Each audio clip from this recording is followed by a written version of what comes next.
ولا تصعر خدك للناس ولا تمش في الارض مرحا، اور اپنے گال پھلا کر نہ رکھو. یہ عام طور پہ ترجمہ کر دیا جاتا ہے کہ غرور کی کیفیت جب ہوتی ہے تو انسان جو ہے وہ کشادہ پیشانی سے لوگوں سے نہیں ملتا، سیدھا بات نہیں کرتا، بڑا ذرا سا گردن میں خم. سعر اصل میں کہتے ہی ہے، اونٹ کو ایک بیماری ہوتی ہے جس سے اس کی گردن ٹیڑھی ہو جاتی ہے، یہ سعر ہے. تو جس کو ہم اپنی زبان میں کہتے ہیں کج روخی. ایک آدمی آپ سے بات کرنا چاہتا ہے، آپ اس سے فیس نہیں کر رہے، اسے ذرا یوں کر کے بات کر رہے ہیں، گویا کہ براہ راست اسے ایڈریس کرنا، یہ اپنے مقام سے آپ بڑا فرو سمجھتے ہیں کہ یہ تو نیچے ہے، میرا مقام بہت بلند ہے. اسی طرح یہ جو کج کولاہی ہوتی ہے، کولاہ جو ہے وہ ذرا ٹیڑھا ہو، ٹوپی جو ہے وہ ٹیڑھی ہو سر کے اوپر، تو یہ کج روخی اور کج کولاہی یہ تمام چیزیں جو ہے یہ ولا تصعر خدک للناس. جب کسی انسان کو خیر کی توفیق مل جاتی ہے، بھلائی کی توفیق مل جاتی ہے، جب وہ فطرت کے راستے پر چل رہا ہے اور نیکی کے راستے پر چل رہا ہے، تو اب سب سے بڑا خطرہ جو اسے لاحق ہو جاتا ہے، شیطان جو ہے اس کے لیے سب سے بڑا گڑھا جو کھودتا ہے جس میں کہ وہ گرا سکتا ہے اس کو، اگر انسان جو ہے چوکس اور چوکنا نہ ہو، تو وہ یہ کہ غرور پیدا ہو جائے، زوم پیدا ہو جائے اپنی نیکی پر، اپنے تقوی پر، اپنی بھلائیوں پر، اپنی عبادت گزاری پر. اگر زوم پیدا ہو گیا and you look down upon the others، دوسروں کو آپ بنظر استحقار دیکھنے لگے، تو آپ کی ساری اچیومنٹس زیرو سے ضرب کھا کر زیرو ہو جائے گی، gone with the wind، ختم. اس لیے یہ بہت بڑی بات ہے.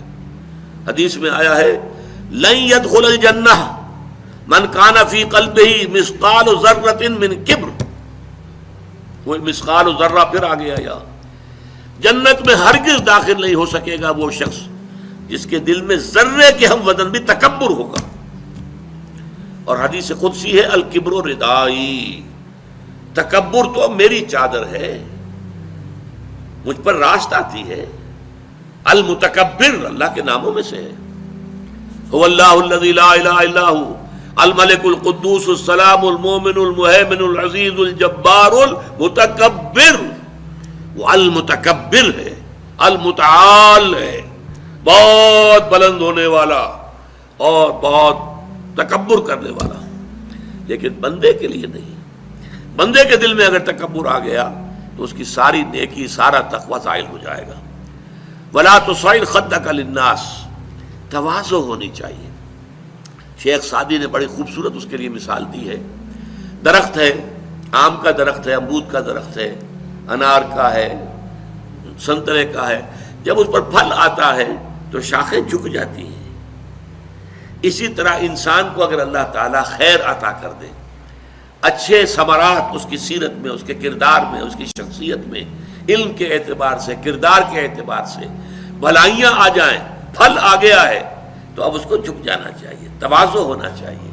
اس کے بجائے اگر تکبر ہو گیا، گردن اکڑ گئی، تو معلوم ہوا کہ بس سارا اپنا کیا دھرا جو ہے وہ ضائع ہو جائے گا. ولا تصعر خدک للناس ولا تمش فی الارض مرحا، اور زمین میں اتراتے ہوئے نہ چلو. اکڑ کر چلنا، اترا کر چلنا.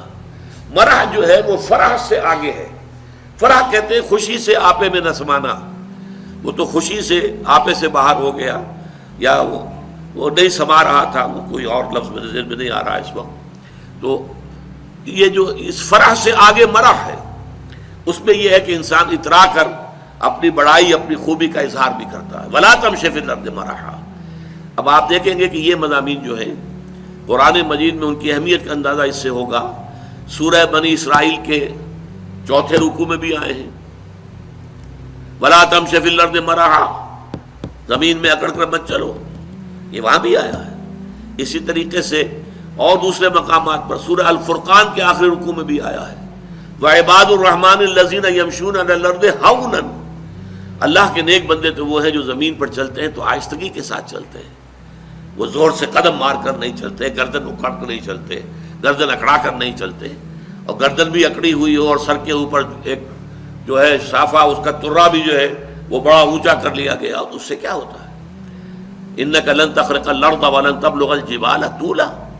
تم کتنے ہی زور سے پاؤں مار کر چلو گے، ہماری زمین کو پھاڑ نہیں سکتے. اور کتنی ہی گردن اکڑا لو اور کتنا ہی ترا چڑھا لو، پہاڑوں کی بلندی تک تو نہیں پہنچ سکتے. تو یہ در حقیقت مضمون بہت اہم ہے، متعدد مقامات پر آیا ہے، اور سورۃ الفرقان کا جو آخری رکوع ہے وہ تو ہمارے منتخب نصاب میں ہے اور وہ تفصیل سے ہم پڑھیں گے. تو ولا تصعر خدک للناس ولا تمش فی الارض مرحا ان اللہ لا يحب كل مختال فخور. یقیناً اللہ تعالیٰ کو بالکل پسند نہیں ہے جو اکڑ کر چلنے والے ہیں اور شیخی خورے ہیں. مختال کا لفظ بڑا پیارا ہے، یہ خیل سے بنا ہے. خیل جو ہے اعلیٰ نسل کا گھوڑا، بہت اونچی جس کی پیڈگری ہو، اگر آپ اس کی چال دیکھیں گے اس کی چال میں ایک تمکنت ہوتی ہے.